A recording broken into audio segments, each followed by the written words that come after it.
Hello and welcome to the news at 10 on NTA News 24. We are reaching you live from the nation's capital, Abuja. I am Nolin Ebel Ame with the news. First, the headlines. President Buhari condemns attack on Benue State governor as Inspector General of Police orders thorough investigation into the attack.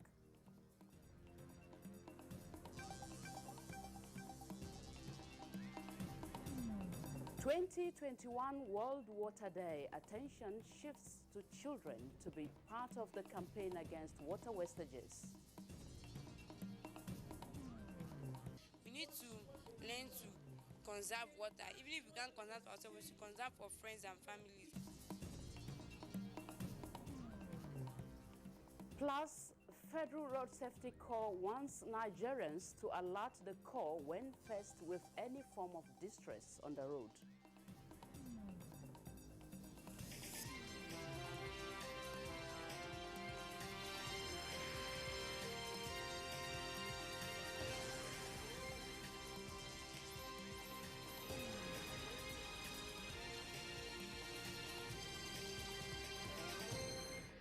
We begin the news with security matters. President Muhammadu Buhari has condemned the gun attack on the governor of Benue State, Samuel Otom, saying that the string of brutal attacks on individuals and communities in the state, with the latest one targeting the governor, are unacceptable. In a statement, the president welcomes the dispatch of a high-level team of crack investigators to the state and urged the police to uncover who or whatsoever is behind the attacks and bring them to justice. In expressing his sympathies and that of the government of the Federation to Governor Otom, the government and people of the state, President Muhammadu Buhari urged that this unfortunate incident must not be politicized. He further reiterated that an attack on one Nigerian is an attack on all Nigerians. The president directed the police to undertake a thorough investigation into the incident involving the governor and into all such incidents affecting individuals and communities in the state. Similarly, the Nigeria Police Force has ordered full-scale investigations into the circumstances surrounding the reported attempted attack on the life of the governor of Benue State, Samuel Otom, at his farm in the outskirts of Makurdi. The Inspector General of Police, Mohammed Adamu, has directed the Commissioner of Police, Benue State Command, to take adequate measures to strengthen security in the state as well as carry out thorough investigations into the incident. In the same vein, the Nigerian Governors Forum has described as barbaric and brutal the attempts on the life of Benue State Governor Samuel Otom and his convoy. The forum, while sympathizing with the governor and people of Benue State, pledged solidarity and commitment to uncover the prosecute perpetrators of the heinous act. And again, the Northern States Governors Forum has condemned in totality the attack on the convoy of Governor Samuel Otom, describing it as a disturbing development which must be investigated thoroughly. Chairman of the Forum and Governor of Plateau State, Simon Bako Lalong, in a statement said the attack on Governor Otom was yet another daring attempt by criminals to cause mayhem not only in Benue State but in the nation as a whole. While praising the security details of the governor for repelling the attack and securing the governor and members of his entourage, Lalong said relevant security agencies must carry out detailed investigation to fish out those behind the attack and their sponsors. Lalong said that Northern governors stand in solidarity with their colleague and the entire people of Benue State, assuring that they will continue to engage and support security agencies in their duty of securing the region and the nation at large.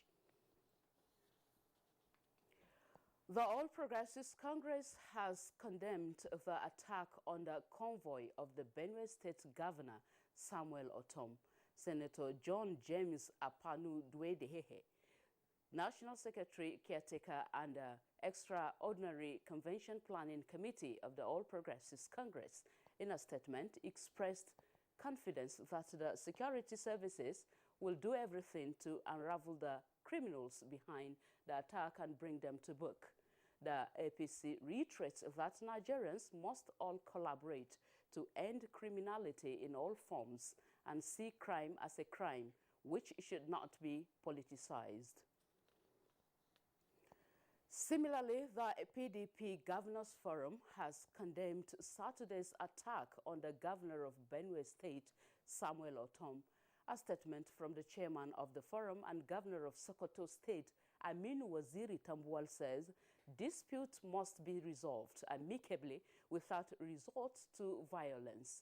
It enjoins security agencies and other authorities of state to investigate the attack and bring the perpetrators to justice. The Inter-Party Advisory Council has similarly condemned in strong terms the attack on the Benue State Governor, Samuel Otom. Chairman of the council, Dr. Leonard Nzenwa, describes the attack as despicable, urging security agents to search, arrest, and bring them to justice, the perpetrators of the dastardly act. The Inter-Party Advisory Council has condemned the violence that erupted during the Ekiti East Constituency 1 by-election, in which 3 persons were killed on Saturday. A statement from the council chairman, Dr. Leonard Nzua, says no politician's election is worth the blood of fellow compatriots. It urges political parties, their candidates and supporters to respect the sanctity of the ballot box and the people's right to choose their representatives. The Center for Democracy and Development, CDD West Africa, has called for the enactment of Electoral Offences Commission and speedy prosecution of the people responsible for the killing of 3 voters at Ekiti State Assembly by-election on Saturday, March 20, 2021. The center, in a statement, noted that despite the peace accord signed by the political actors participating in the election on March 17, 2021, criminal elements have again undermined the smooth conduct of the election. This latest attempt to subvert the will of the electorate undermines the assurance that votes would count. It stated that as the people prepare for the off-cycle polls in Anambra 2021, Ekiti and Osun 2022, the National Assembly must take the opportunity of the Constitution and electoral amendment process to enact the Electoral Offences Commission. With this, the Commission will be responsible for investigating and diligently prosecuting all acts of electoral violence and other related matters. As the nation prepares for the 2023 general elections, the Center challenged INEC to be ready to take the decisive step of banning any political party and or candidates involved in electoral violence.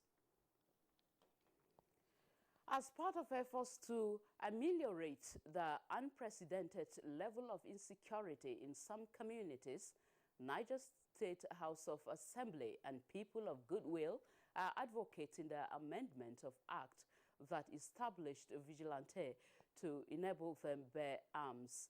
This was the consensus of a public hearing organized by the state legislators to tackle crimes and criminalities to stimulate sustainable growth and development. Musa Mekal reports. Vigilante Group, as a security outfit, are mostly composed of volunteers operating under the mandate of communal consensus to fight crimes.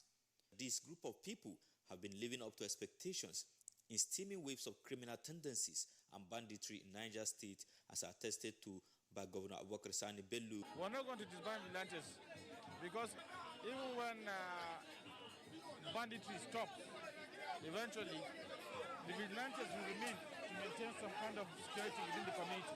But we believe that there should be a legal backing to it, so that the vigilante will have an unfettered access to firearms.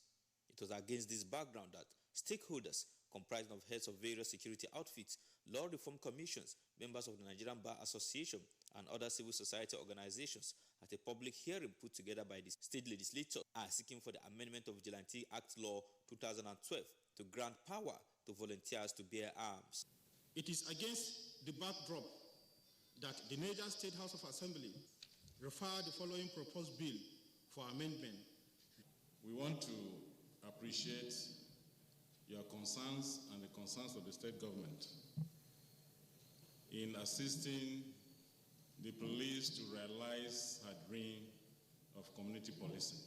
Anything that should be done within the ambit of the law. This is with particular emphasis on structural organization, enumeration, and compensation for family members in the case of death. They maintain that the recent rising trend of violence has made synergy between the formal police and the vigilante group imperative to effectively tackle the menace. In Mina, Musa Mikael, NTA News. The news at 10 is reaching you live on the network service of the NTA on NTA News 24. More news after this timeout.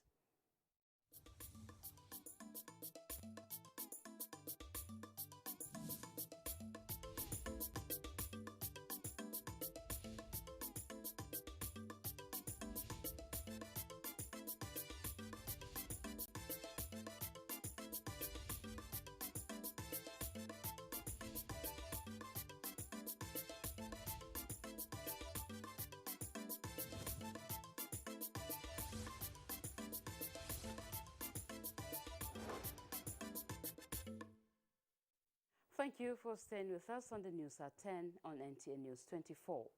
Now, still staying with the security, acting on the directives of President Muhammadu Buhari to the Nigerian military to end the insecurity bedeviling the country, the General Officer commanding 1 Mechanized Division of the Nigerian Army, Major General Danjuma Hamisu Ali Kefi, has visited Jigawa State to solicit for the support of government and people of the state to enable them meet the presidential target.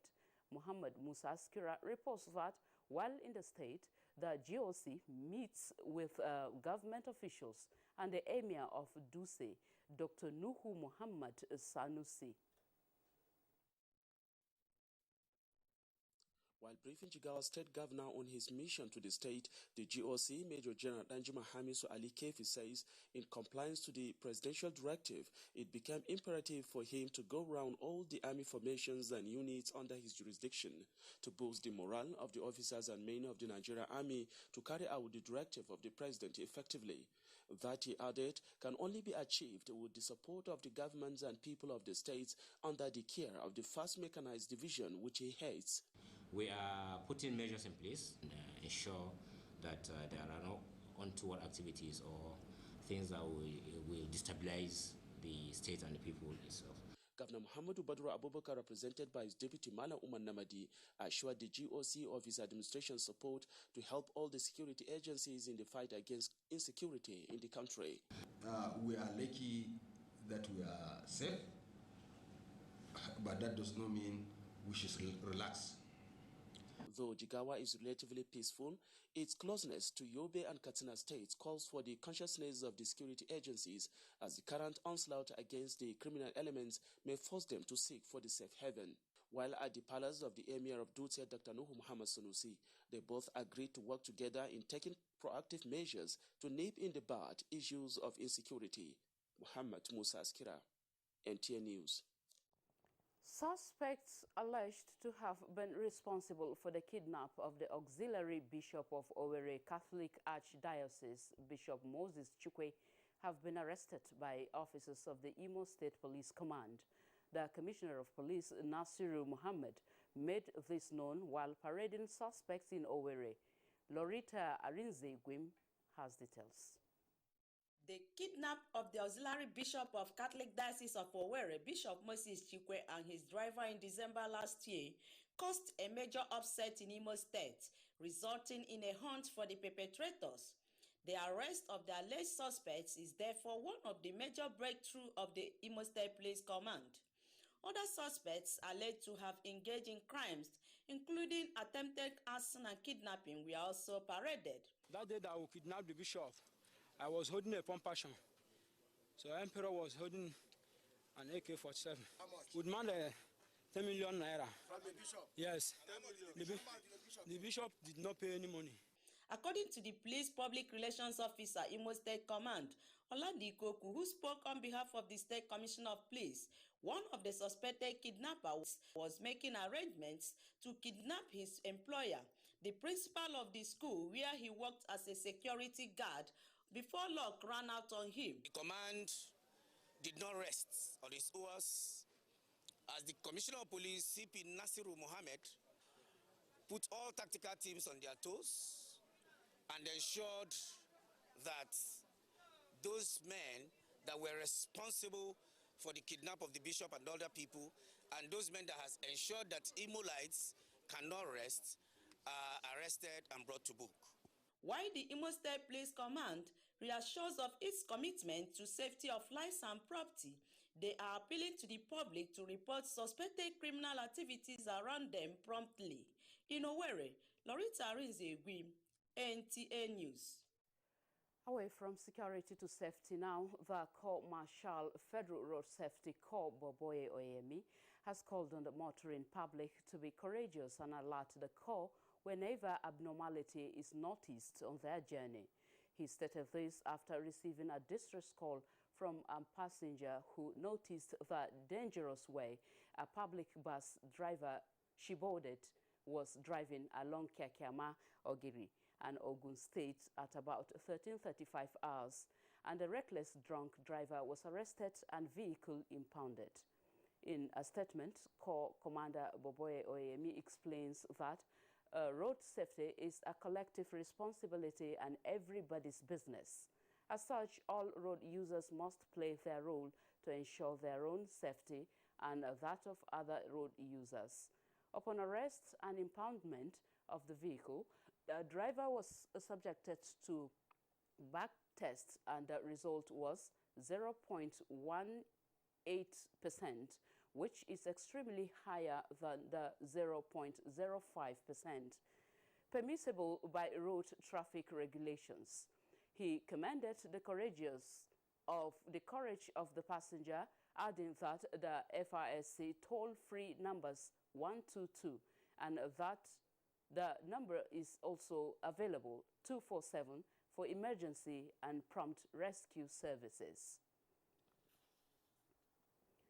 As efforts continue on water sustainability for all, part of activities to mark the 2021 World Water Day shifts attention to how children can be part of the campaign to ending water wastages, courtesy of Ministry of Water Resources and Nigerian Institution of Water Engineers. Oluseyi Adebo covers the last lap of the competition and filed in this report. Water is used around the world. It is used for recreation purposes in schools. From 120 students, the school children have been broken down to 9. 3 students per team to form 3 groups in the final stage. The computer-based assignment will see each team prepare an audio-visual clip with features on the importance of water management, the danger in wasting water, suggest solutions to water challenges, and also advanced technology to preventing water scarcity. Now water is finite because it's getting scarce. Only 3% of the world's water is fresh water. Asking questions from these students reveal the concept of catching them young. Children should try to be influencers, create awareness, tell people that we need water. We need to learn to conserve water. Even if we can't conserve for ourselves, we should conserve for friends and families. And in United Nations statistics, 2.2 billion people are living without safe water globally. The World Water Day therefore creates a platform for awareness on changing the narrative, and organizers of this computer-based competition explain how children can be part of the drive. Let them begin to know from the young age that water needs to be valued and water is priceless, so that by the time they grow, they now can be part and parcel of that system. A child needs to know how to manage, reuse water. So valuing water is a theme that is apt at this present dispensation, especially with this COVID-19. The 2021 World Water Day is with the theme Valuing Water, and as usual, the day focuses on improving lives of human and ecosystem through the use of water resources. In Abuja, Olusheye Adiagbo, NTA News. And in other news, the Japan International Cooperation Agency, JICA Alumni Association of Nigeria, has pledged a renewed commitment towards the socio-economic development of the country, with a focus on the rural communities. Kenneth Nanim reports that the commitment to give back to the society was the take-home for members at an event to mark the 2020 JICA Day. Established in Nigeria in 1977, the Japan International Cooperation Agency has been in partnership with the Nigerian government on human capital development programs. In the 2020 fiscal year, JICA Alumni Association of Nigeria rolled out series of programs for the benefit of Nigerians, especially for the rural dwellers. Though some of the activities were somehow disrupted by COVID-19 pandemic, the association is out to celebrate and evaluate performance as JICA 2020 fiscal year winds down. We had workshops in the agricultural sector, we had workshops in the educational sector, we had workshops in the health sector. If we use any yardstick of measurement, for example, the attendance and the impact, I think we're successful. Teachers have been taken to Japan and they have built their capacity in order to strengthen that mathematics and science education in Nigeria. We are committed to continuing to provide these training opportunities and believe Nigeria could realize its full potential with such kind of cooperation. Aliyu Bello and Obiyo Chukwuma are scholars under the African Business Education Initiative. They could not travel to Japan for their programs due to coronavirus pandemic, but have been participating online. It has indeed been refreshing the sheer amount of literature and research that the Japanese have undertaken on tropical medicine and healthcare policy for developing countries. Other direct beneficiaries of JICA-assisted programs who shared their experiences commended the mutual cooperation and efforts of both countries towards industrial and manpower development. JICA 2020 fiscal year is expected to end on the 31st of this month. Kenneth Nanim, NTA News. A group of maritime stakeholders is calling on the federal government to intervene in the prompt deployment of the floating dry dock as the facility acquired by the Nigerian Maritime Administration and Safety Agency, NIMASA, 3 years ago is rusting away. They are of the opinion that prompt action on the floating dock could generate millions of jobs. Michael Olale reports. In 2018, the Nigerian Maritime Administration and Safety Agency, NIMASA, acquired the floating dry dock not only to enhance the infrastructural drive of the maritime sector, but to solve the challenges faced by indigenous ship owners and operators in complying with the requirements to dry dock their vessels. The floating dock, we agreed with NPA MD that by the end of July, we should be able to move that floating dock and put it into use. And that will generate... Michael Olale's story there. Now, Lagos State government has finalized modalities to complement infrastructure at the free trade zones with a green rail line and an airport in Epe, axis of the state. Governor Babajide Sanwo-Olu made this known after a two-day tour of facilities at the free trade zones in Lekki. Musa Toliat reports. Governor Babajide Sanwo-Olu said the layout for construction of an airport has already been done, while the ongoing feasibility study required for investment in green rail line is being given priority as contained in the master plan for the free trade zones. He hinted that a public-private partnership arrangement has also been concluded for the rehabilitation of an ancillary road infrastructure covering several kilometers from Lekki-Ekpe Expressway to the free trade zone areas in the next 2 months. What we're doing from Eleko Junction into Ekpe, which is a 6-lane highway, right? Part of our conversation is to also be able to dualize the route from Eleko up until all of them here. The two-day tour of facilities at the free trade zones include visits to the multi-billion-dollar private sector-driven world's largest single refinery investment, petrochemical projects, and the world's second-largest fertilizer facility. We will work with the government and actually even do more than their own expectations. And I can assure you this place will be the hub of industrialization in the country going forward. We also believe that it's going to also become a game changer in a way that we have not witnessed before. Governor Sanwo-Olu stressed that no efforts will be spared to create and sustain enabling environment for businesses to thrive across the states. In Lagos, Musa Toliad, NTA News. You are still on to the news at 10 on NTA News 24. We'll pause here for break. Stay with us.